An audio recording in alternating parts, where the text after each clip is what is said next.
সবাই কেমন আছেন? আশা করি সবাই ভালো আছেন। আজকে আমি আমার আরেকটি ভিডিও নিয়ে আপনাদের মধ্যে হাজির হলাম। আজকে আমি আমার কিছু সুন্দর মুহূর্ত আপনাদের মাঝে শেয়ার করব।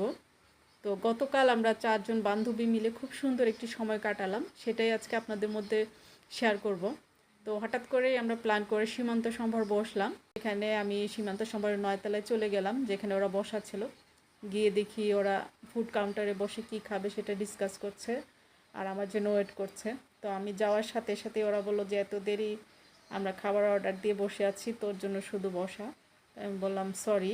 তো আমি যাওয়ার পরই খাবারটা চলে আসে এবং আমরা সেটা নিয়ে খেতে খেতে খুব সুন্দর একটা সময় পার করছিলাম, যেটা আসলে বলার মতো না। কারণ অনেক দিন পর বন্ধুদের সাথে দেখা হলে যেটা হয়, মনের অনেক কথা জমে থাকে। আসলে মোবাইলে বা মেসেজে অনেক কথা হয়, কিন্তু সেটা আসলে মনের অনুভূতি যেটা সত্যিকারের যে মানে বর্ণনা করা যায়, সেটা আসলে সরাসরি দেখা না হলে হয় না। মনের সব অনুভূতি তখন উজাড় করে বলা যায় বা খুলে বলা যায়। তো খুব ভালোই লাগছিল। ব্যস্ততার কারণে আমাদের আসলে সবসময় বসা হয় না। এরকম হুটহাট যখন সুযোগ পাই একটু বসার চেষ্টা করি। তো আমরা বসে বসে যার যার সব ধরনের কথা শেয়ার করছিলাম। আসলে বন্ধুত্বটা হওয়া উচিত আয়না এবং ছায়ার মতো। এটা আমি বুঝিয়ে বলছি। আয়না যেমন কখনো মিথ্যে বলে না, আর ছায়া যেমন ছেড়ে যায় না, বন্ধুত্বের সংজ্ঞা আসলে এরকমই হওয়া উচিত। কেননা বন্ধুত্বের মধ্যে আসলে মানে দ্বিধা, দ্বন্দ্ব বা আপনার লুকানো কিছু থাকলে সেটা আসলে সত্যিকারের বন্ধুত্ব হয় না, সেটা লোক দেখানো বন্ধুত্ব হয়। তো আমরা খাওয়া দাওয়ার পর একটু চা খাচ্ছিলাম, বিকালবেলা চা খেতে খেতে আড্ডা দিচ্ছিলাম, খুব ভালোই লাগছিল। আর ভাবছিলাম যে এরপর কোথায় যাওয়া যায়, কেননা এখানে অনেকক্ষণ বসা। এখন ভাবছি একটু খোলা জায়গায় কোথাও বসি, সেটা নিয়েই ডিসকাস করছিলাম। তো সবাই মিলে ভাবছিলাম কি করব।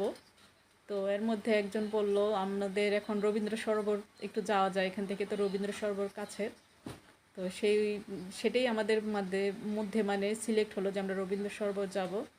তো আমরা সেখান থেকে নেমে নিচে এসে কিছুক্ষণ ঘোরাঘুরি করলাম, কিছু মানে কেনাকাটা করার উদ্দেশ্যে। আর ভাবছিলাম যে কিভাবে যাব। তো আমাদের ওইখানকার মোটামুটি কাজ শেষ করে কিছু কেনাকাটা করে হালকা সেখান থেকে আমরা রওনা দিলাম রবীন্দ্র সরোবরের উদ্দেশ্যে। তো রবীন্দ্র সরোবর আমরা রিক্সা নিয়ে পৌঁছে গেলাম। গিয়ে ঢুকেই ফুলের মালা দেখে আমার দুই বান্ধবী তো একদম পাগল যে আমাদের ফুলের মালা লাগবে। তারপর আমাদের সাথে যে বান্ধবী ছিল সে তো শাড়ি পরেছিল। তো শাড়ির সাথে আসলে ফুলের মালা না হলে কেমন খালি খালি লাগে। তো আমার আরেক বান্ধবীর খোপায় খুব সুন্দর করে গাজরা দিয়ে দিয়েছিল, আর আমি সেই মুহূর্তটা তুলে ধরলাম। আর আমারও খুব ভালো লাগছিল ওদের এই সুন্দর মুহূর্তটা দেখে।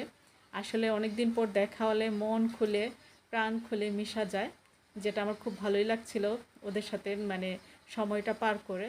আর রবীন্দ্র সরোবর মোটামুটি ফাঁকা ছিল ওই দিন বিকেল দিকে। সন্ধ্যার পর আস্তে আস্তে ভিড় জমে যায়।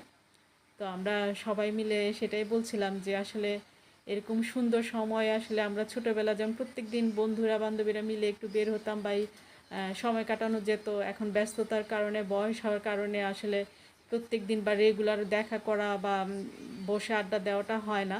কিন্তু আমরা যখন বের হই বা বসি, আমাদের যে সময়টা কাটে এটা আসলে ভোলার মতো না, খুবই ভালো লাগে।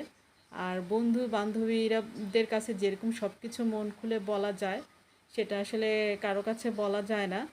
কারণ বন্ধুত্ব জিনিসটাই আসলে, বন্ধুত্বর সম্পর্কটা হচ্ছে সম্পূর্ণ আলাদা। আপনার ফ্যামিলির সম্পর্ক আলাদা আর বন্ধুত্বের সম্পর্ক হচ্ছে আলাদা। বন্ধুত্বকে আপনি যাই বলেন না কেন, যাই মানে শেয়ার করেন না কেন, সেটা মনে করবেন আপনার রিজার্ভ ব্যাংক, যদি একজন বিশ্বস্ত বন্ধু হয়। তো আমাদের এখানে বসতে বসতে সন্ধ্যা হয়ে গেল। রাতের আকাশটাও খুব সুন্দর ছিল, চারদিকে হালকা হালকা মানে অন্ধকার, মানুষজনও বাড়ছিল, দেখেই ভালো লাগছিল। তো ভাবলাম আবার একটু চা হোক। তো আমরা সেখানে রবীন্দ্র সরোবরের মালাই মটকা চাটা একটু টেস্ট করে দেখলাম, ভালোই লাগলো চাটা। তারপর আবার ভাবলাম আবার কিছু খাই, সে উদ্দেশ্যে কী খাবো সেটা ঘুরে ঘুরে দেখছিলাম। তো ঘুরে ঘুরে দেখে দেখে মনে হলো ফুচকা খাওয়া যায়। তো আমরা ফুচকা অর্ডার করলাম, দই ফুচকা এবং নর্মাল ফুচকা, সাথে একটি লাচ্ছি ছিল। তো আমরা সেখানে, কেননা এখন আর খাওয়ার মতো তেমনই নেই, শুধু মুখটা একটু কাঁচুমাচু করছিল, সেই উদ্দেশ্যে আসলে ফুচকা নেওয়া। তো ফুচকা খাচ্ছিলাম আর আমরা সেই আগের মতোই আড্ডা দিয়ে যাচ্ছিলাম। আর আমার ফুচকা জিনিসটা আসলে খুব প্রিয়। আমি মন ভরে ফুচকা খেয়েছি। আর দই ফুচকা হলে তো আর কিছু লাগে না। আর একটু ঝাল করে দই ফুচকা নিয়ে খাওয়ার মজাটাই আলাদা। তো আমরা সেখানে প্রায় এরকম বসলে বিশেষ করে ফুচকাটাই বেশি খাওয়া হয় আমাদের, কেননা মেয়ে মানুষের তো ফুচকা হলে আর কিছু লাগে না, এটা স্বাভাবিক। তো অনেক সময় পার করে ফেললাম, রাতও অনেক হয়ে গেল, রাত প্রায় 9টা, 8:30, 9টা বেজে গেছে। তাই ভাবলাম যে এখন চলে যাওয়া যায়।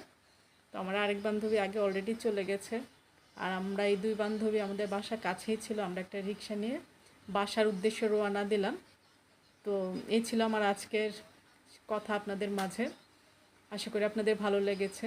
তো আপনারা সবাই আমার ইউটিউব চ্যানেল, আমার চ্যানেলটি সাবস্ক্রাইব করবেন এবং আমার সাথে থাকবেন। আর আশা করি আপনাদের সহযোগিতা সবসময় পাবো।